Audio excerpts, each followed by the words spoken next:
376, approve a water contract with Concept Printing.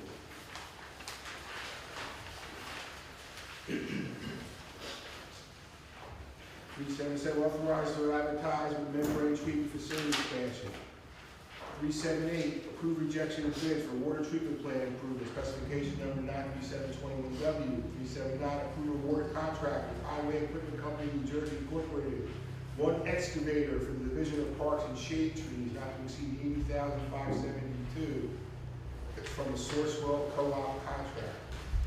80, approve a water contract with Tiny Mobile Robots, U.S. LLC, proprietary field painting robot, including software for the Division of Parks and Shade Tree, not to exceed $31,040. 81, approve Title 39 agreement between 18 Railroad Lofts LLC and the City of New Brunswick for New Brunswick Police Department's enforcement of motor vehicle and traffic regulations. Locations 18 Railroad Avenue, Block 68, Lot 11. 382, resolution authorizing budget transfers, 2023 municipal budget. 83, approve authorization for emergency appropriation. 84, approve renewal of liquor license with special ruling from Labano Incorporated, inactive liquor license number 1214-33-072-006. 85, approve a water contract with Rosenbauer, Minnesota, LLC. Sounds like a wrestler. For one Midtown Tower ladder truck for the fire department, not to exceed $1,788,301. That's also a Sourcewell Co-op contract. We have items by council, dates to remember, and so forth. Meeting will come to order. Councilmember Anderson. Here. Councilmember Castaneda. Here. Councilmember Fleming. Here. Councilmember Gaskins. Here. Councilmember Socorro Ludwig is absent. Council President Escobar is absent. Council Vice President Egan. Here. Please be advised that the notice requirements of the Open Public Meetings Act have been complied with and satisfied in the state that the annual notice, which gave sufficient notice of the time, place, and conduct of all public meetings of the municipal council of the city of New Brunswick, has been filed with the city clerk, has been placed on an appropriate bulletin board at the city hall, and has been transmitted to the official newspaper of the city of New Brunswick, namely the Home News Tribune. Please stand for the pledge of allegiance. I pledge allegiance to the flag of the United States of America and to the republic for which it stands, one nation, under God, indivisible, with liberty and justice for all. As this being our last city council meeting of the new year, we'd like to wish everybody a happy and healthy new year and all the best. Thank you.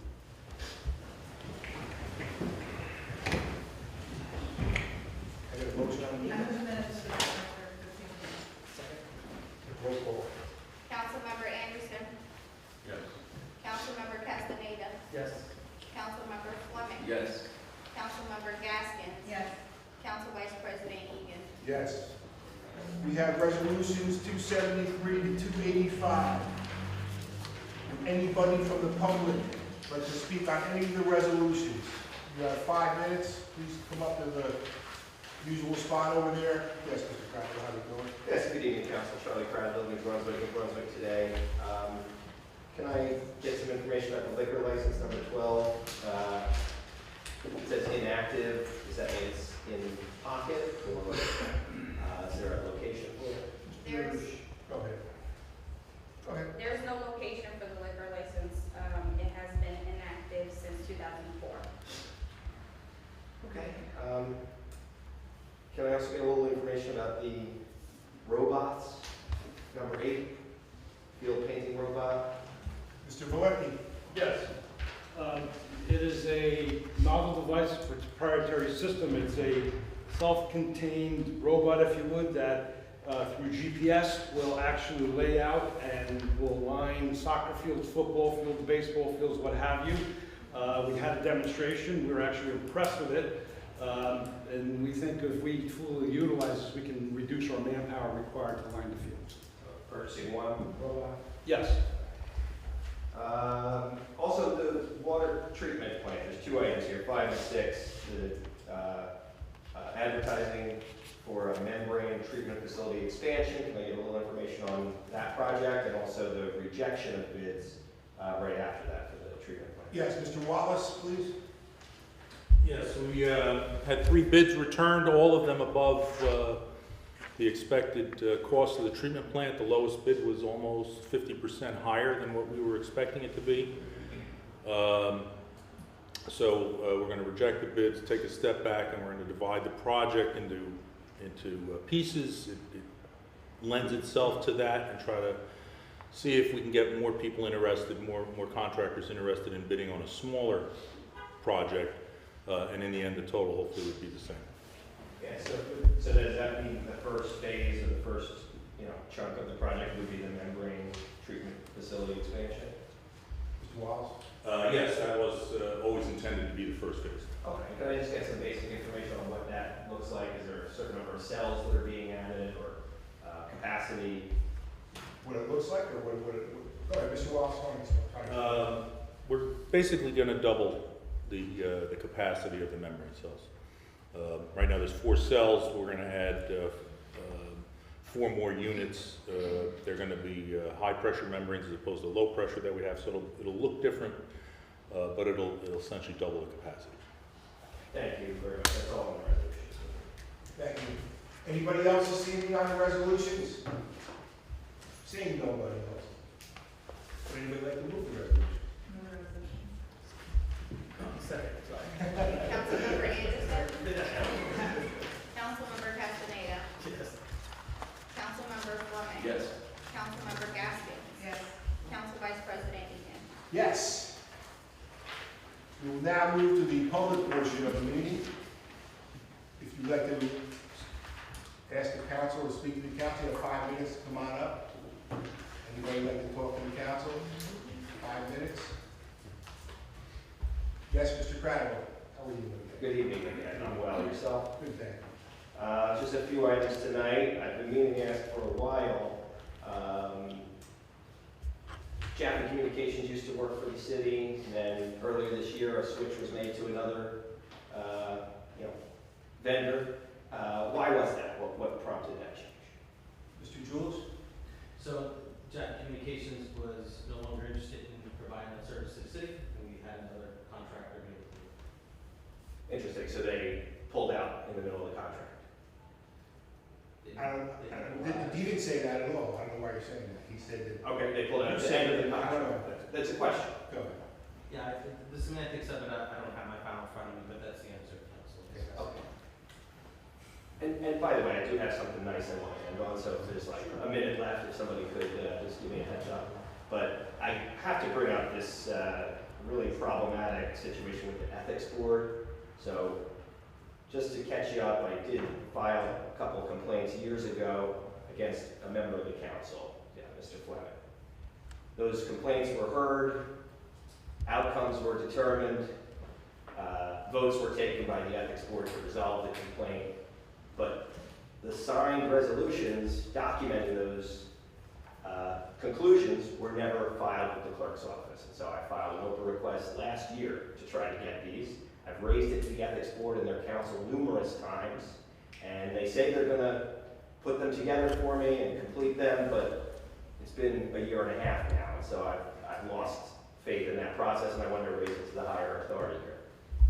Mr. Shammy, is that something that they're supposed to be doing legally? I know you're not the board attorney I'm for not the them. board attorney, and technically I don't have any supervisory control over the ethics board, an independent board, if you will, an independent council. I can certainly. But my question to you is, Mr. Cradible entitled to what he's asking for? Well, if there was a resolution adopted, it would be a public document that he would be entitled to. All right, so we're gonna see if that happens. You're entitled to it, Mr. Cradible. You should get it. Yeah, fortunately, I have the meetings on video, so you Okay. can see for yourself what was Yeah. said, but Sure, the we'll- proper paperwork was not filed, and that's a concern of mine. Okay. Another concern, the code blue. So we talked about this at the last meeting. Mr. Jones said quite clearly that they've been reaching capacity almost every night.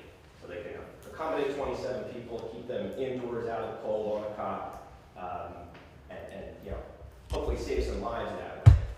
But there's more than 27 people showing up. So people are turned away. In some cases, they're directed to the lobby of 25 Kirkpatrick Street, where they can, sleep with the lights on a cold floor if they want. But also, some people aren't comfortable doing that or for whatever reason can't get to that location. So they've actually, this is what I hear from folks in the neighborhood who depend on Code Blue, they sleep outside the Code Blue location in the hopes that someone will leave and they can get a warm cot inside. So we are over capacity. It's cold. Today it's raining. There was no Code Blue last night. I think we need to do a lot better, and at a minimum, we need a second or a larger location that can accommodate everyone who's willing to show up and play by those rules and be a part of that. It's heartless to leave people out in the cold, and I'm curious what the council's going to do about it. Are we going to get a second location? Has anything changed since the last meeting? I don't know about a second location, but I do know the people that in the city from the mayor's office on down are trying to work on the problem with the homeless and the Code Blue. So whether it's a bigger location or something different or relieve the situation, I know everybody's trying to work. It's talking about quite frequently. Well, I recall once upon a time the Housing Authority community room was supposed to be a backup location, and it's obviously far enough that it would require some transportation, but something has to be done. When you get to the 28th person of the night who shows up, and it's going to be freezing cold, you call the Code Blue, and you only have 27 cots, you've got to have a plan for the 28th person since it's happening all the time. And I think that needs to be urgently prioritized, today, before the weekend, getting another location. Lord knows the county has the money. They have a $400 million budget. They contribute $90,000 to help Code Blue exist in the first place here in New Brunswick. We've got to put something together, getting more cots, getting more locations, and ultimately getting more people out of the elements so they don't die.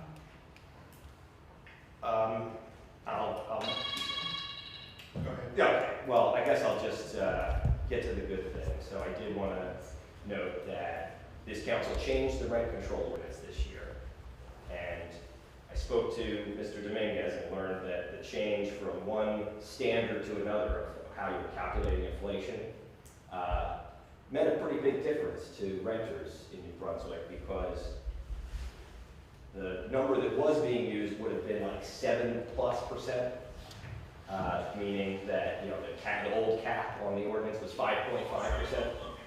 So it would have meant that renters in rent-controlled housing would have seen, in many cases, a 5.5% increase. But thanks to good work from folks at New Brunswick Tomorrow and others who signed petitions and showed up at the council meetings, the law was changed, and now I believe the standard is something like 2.3. Can I confirm that? Is it 2.3%?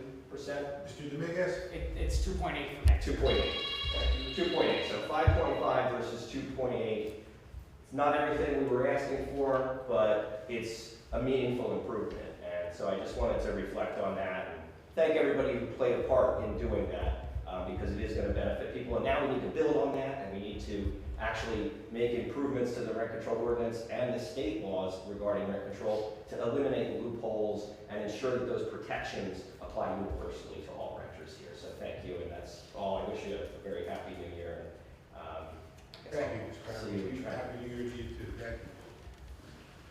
Would anybody else like to address the council this evening? Anyone else? Seeing no one else. Take a motion to adjourn, please. Adjourn? Thank you all. Councilmember Anderson. Yes. Councilmember Castaneda. Yes. Councilmember Fleming. Yes. Councilmember Gaskin. Yes. Council Vice President Egan. Yes, thank you. Happy New Year to all the employees that are in the room and everybody. Be Happy New safe. Year. New Year.